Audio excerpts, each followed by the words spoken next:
நான் மொழியால் தமிழன், கொள்கையால் இஸ்லாமியன், தேசத்தால் இந்தியன் என்ற உணர்வோடு இங்கு வந்திருக்கின்றேன். இந்த அரங்கிலே எத்தகைய வாத பிரதிவாதங்கள் முன்வைக்கப்பட்டாலும் இந்த அரங்கில் இருக்கக்கூடிய பார்வையாளர்கள் மிகவும் நெறிமுறையானவர்கள் என்பது எனக்கு தெரியும்.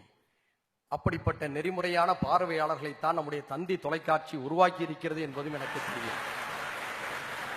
அதனால்தான் கருத்துக்கள் எந்த புறம் வந்திருந்தாலும் அந்த கருத்துகளிலே நல்ல விஷயங்கள் இருக்கின்ற பொழுது பாராபட்சம் இல்லாமல் எல்லோரும் கைத்தட்டி இந்த அரங்கத்துடைய நடுநிலையை பேணுகிறீர்கள். அதற்காக இந்த மதுரை மாநகர மக்களுக்கு என்னுடைய பாராட்டுகளையும் நன்றிகளையும் நான் தெரிவித்துக் கொள்கிறேன். நான் நேரத்தை அதிகமாக எடுத்துக்கொள்ள விரும்பவில்லை, நேரடியாக வருகின்றேன். இங்கே அரசியல் சாசன சட்டம் 5 தலைப்புகளின் கீழ் வகுக்கப்பட்டிருக்கிறது. அதிலே ஒரு தலைப்பு கொள்கை விளக்கம் என்பதாகும். அந்த கொள்கை விளக்கத்திலே ஒவ்வொரு விஷயங்களை பற்றியும் தெளிவாக குறிப்பிட்டிருக்கிறார்கள். அதிலே 44வது பிரிவு பொது சிவில் சட்டத்தை பற்றி பேசுகிறது. அதே போன்று நீங்கள் எடுத்துக்கொண்டால் அரசியல் சாசன சட்டத்துடைய 47வது பிரிவு பூரண மதுவிலக்கை பற்றி பேசுகிறது. 45வது பிரிவு கட்டாய கல்வி, இலவச கல்வியை பற்றி பேசுகிறது. 41வது பிரிவு கட்டாய வேலை வாய்ப்பை பற்றியும், வேலை வாய்ப்புகள் இல்லாத நிலையில வேலை வாய்ப்பற்றவர்களுக்கு பொது நிதியிலிருந்து உதவ வேண்டும் என்று சொல்கிறது. ஆக கொள்கை விளக்கம் என்ற தலைப்பிலே இவ்வாறு பல விஷயங்கள் குறிப்பிடப்பட்டிருக்கின்றன. அந்த சரத்துகளிலே 37வது பிரிவு தெளிவாக சொல்கிறது. என்னவென்று சொன்னால், இந்த பகுதியில் விதிக்கப்பட்டுள்ளவற்றை பற்றி எந்த நீதிமன்றத்தின் மூலமாகவும் வலியுறுத்த முடியாது என்று தெளிவாக குறிப்பிட்டிருக்கிறது. அன்புக்குரிய சகோதர சகோதரிகளே, நம்முடைய சகோதரர்கள் முஸ்லிம் பெண்கள் வஞ்சிக்கப்படுவதாகவும் பாதிக்கப்படுவதாகவும் இஸ்லாம் பெண்ணுரிமையை பறித்து பெண்களை அடிமைப்படுத்துவதாகவும் சொல்கிறார்கள். ஒன்றை நான் தெளிவாக இந்த அவையிலே உங்களில் ஒருவனாக, உங்களுடைய சகோதரனாக பணிவன்போடு ஒரு விஷயத்தை தெளிவுபடுத்த கடமைப்பட்டிருக்கின்றேன். பெண்களுக்கு இஸ்லாம் கொடுக்கக்கூடிய கண்ணியத்தை பற்றி நீங்கள் திருக்குர்ஆனுடைய பக்கங்களை புரட்டி பார்க்க வேண்டும். அதே போன்று நபிகள் நாயகத்துடைய அறிவுரை பக்கங்களை நீங்கள் புரட்டி பார்க்க வேண்டும். இன்றும் தமிழ்நாட்டிலும் மேற்கு வங்கத்திலும் தான் பெண்களுக்கு சட்டம் இயற்றப்பட்ட பிறகு சொத்துரிமை வழங்கப்படுகிறது. ஆனால் இஸ்லாத்தில 14 நூற்றாண்டுகளுக்கு முன்பாகவே பெண்களுக்கு சொத்துரிமை வழங்கப்பட்டிருக்கிறது என்பதை இந்த நேரத்திலே பணிவோடு சுட்டிக்காட்ட விரும்புகின்றேன். அதே போன்று தலாக் தலாக் தலாக் என்று சொல்லிவிட்டால் உடனடியாக விவாகரத்து நடந்துவிடும் என்று சொல்கிறார்கள். என் அன்புக்குரிய சகோதர சகோதரிகளே, அறிஞர் பெருமக்களே, இந்த பேரவையிலே தெளிவான ஒரு உண்மையை நான் சொல்ல கடமைப்பட்டிருக்கிறேன். தலாக் தலாக் தலாக் என்று 3 முறை ஒரு முஸ்லீம் தன் மனைவியை பார்த்து சொல்லிவிட்டால் விவாகரத்து நடக்கவே நடக்காது. திருக்குர்ஆனிலே அப்படி எங்கும் சொல்லப்படவே இல்லை. திருக்குர்ஆனிலே அந்நிசா, பெண்கள் என்ற தலைப்பிலே இது பற்றிய தெளிவான விளக்கங்கள், ஷரத்துகள் தெளிவாக விதிக்கப்பட்டிருக்கின்றன. விவாகரத்தை பற்றி நபிகள் நாயகம் சொல்கிறார்கள்.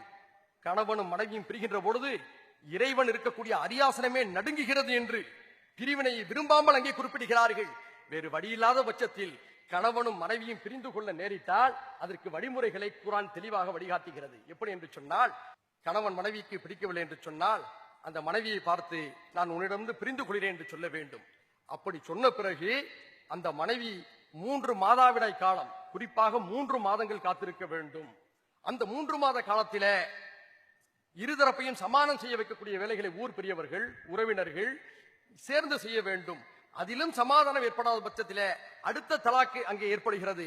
இப்படி 3 தலாக்குக்கு மத்தியில 3 மாதவிடாய் காலங்கள், தெளிவாக சொன்னால் 3 மாதங்கள் காத்திருப்பு இருக்க வேண்டும். இவற்றுக்கு இடையில் தான், இந்த அடிப்படையில் தான் விவாகரத்து நடைமுறையை தவிர தலாக் தலாக் தலாக் என்று என்னுடைய மனைவியை பார்த்து நான் சொல்லிவிட்டால் அங்கே தலாக் என்று ஆகிவிடாது. இப்படிப்பட்ட ஒரு மாய தோற்றம் உருவாக்கப்படுகிறது. சகோதரி சாயிராபானுக்கு நடந்ததை பற்றி நீங்கள் சொல்கிறீர்கள். சாயிராபானுக்கு அப்படி நடந்திருந்தால் அது தவறு, அது இஸ்லாத்தின் குற்றம் அல்ல. அதை எல்லோரும் சேர்ந்து சரி செய்ய வேண்டும் என்று எங்களுக்கு உத்தரவிடுங்கள். அதிலே நானும் அந்த உணர்விலே பங்கெடுக்கிறேன். ஆனால் ஒரு தனிநபருக்கு நடந்த ஒரு அநீதி ஒரு சமூகத்தின் அநீதியாகவும் ஒரு ஆணாதிக்கமாகவும், ஆணாதிக்கத்தை போலவும் குர்ஆன் இப்படி சொல்கிறது, இஸ்லாம் இப்படி சொல்வது என்று கட்டமைப்பது குர்ஆனுக்கு எதிரானது. இந்த மதுரை மாநகரிலே 100க்கும் மேற்பட்ட ஜமாத்துகள் இருக்கிறது. எந்த ஜமாத்திலே தலாக் தலாக் என்று சொல்லிவிட்டால் அங்கே விவாகரத்தை கொடுக்கிறார்கள்? எந்த காசி தலாக் தலாக் தலாக் என்று சொல்லிவிட்டால் விவாகரத்தை கொடுக்கிறார்கள்? உதாரணத்துக்கு சென்னைக்கு செல்லுங்கள், தலைமை காசி இருக்கிறார். யாராவது ஒரு முஸ்லிமான் விவாகரத்து கோரி அங்கு சென்று விட்டால் குறைந்தபட்சம் 1 வருடம் அவர்கள் அடைய விடுவார். மனமாற்றம் ஏற்பட வேண்டும். ஏதாவது ஒரு வகையிலே சுமூகம் ஏற்பட வேண்டும் என்பதற்காக அந்த காத்திருப்புக்கு வழிவிடுகிறார்கள். எந்த ஜமாத்துகளும் அதை ஊக்குவிப்பதில்லை. இதை தாழ்மையோடு இந்த அவையிலே நான் பதிவு செய்ய கடமைப்பட்டிருக்கின்றேன்.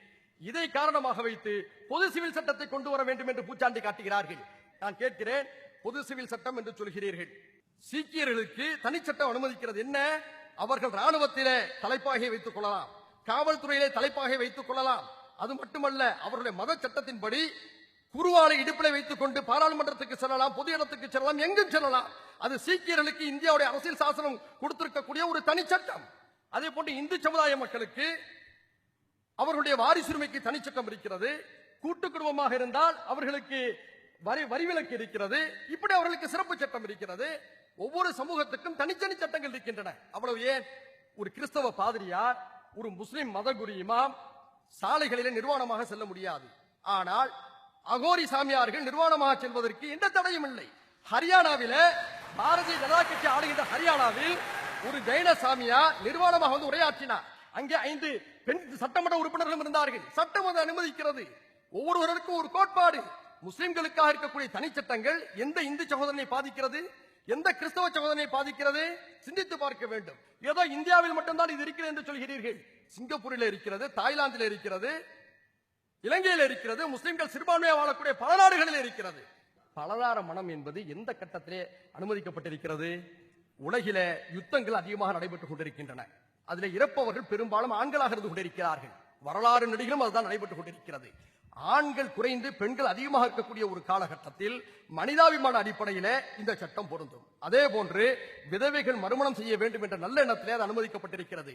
அடுத்ததாக விபச்சாரத்தை இஸ்லாம் முற்றிலுமாக தடை செய்திருக்கிறது. வைப்பாட்டி முறையை இஸ்லாம் முழுமையாக தடை செய்திருக்கிறது. ஒரு பெண்ணை உடல் சுகத்துக்காக மட்டும் பயன்படுத்திவிட்டு அவளுக்கு பிறக்கக்கூடிய பிள்ளையை எந்த உரிமைகளும் இல்லாமல் அனாதைகளாக்குவதை இஸ்லாம் தடை செய்திருக்கிறது. உச்சகட்டமாக பலதார மனத்துடைய நோக்கம் என்னவென்று சொன்னால், அங்கே வைப்பாட்டி முறை இருக்கக்கூடாது. தேவையற்ற உடல் சுகத்தை பெற்றுக்கொண்டு பிள்ளையை பெற்றுவிட்டு அந்த பிள்ளைக்கு சொத்துரிமை இல்லாமல் செய்துவிடக் கூடாது.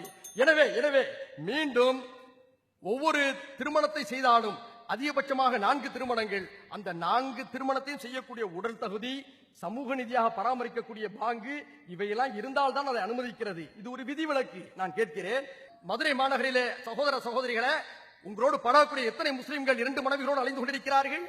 எத்தனை முஸ்லிம்கள் 3 மனைவிகளோடு அலைந்து கொண்டிருக்கிறார்கள்?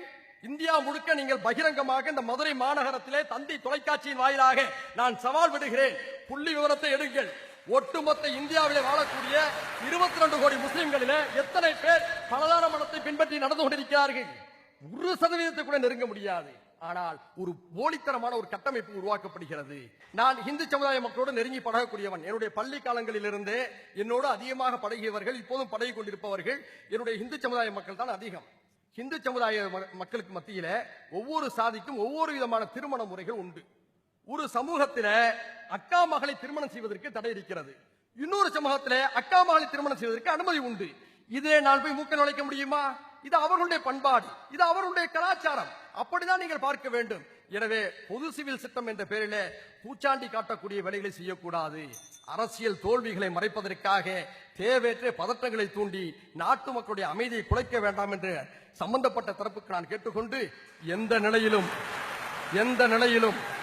எந்த நிலை வந்தாலும் சரி, சமூக நல்லிணக்கம் பாதிக்கப்பட்டு விட யாரும் அனுமதித்து விடக்கூடாது. அனைவரும் ஒருதாய் மக்கள் என்ற உணர்வோடு இந்த மண்ணிலே நிரந்தரமாய் நிலையாய் ஒற்றுமையை கட்டி காத்து வாழ்வோம் என்று என்னுடைய முதல் வாய்ப்புக்கு நன்றி கூறி அமர்கிறேன். நன்றி.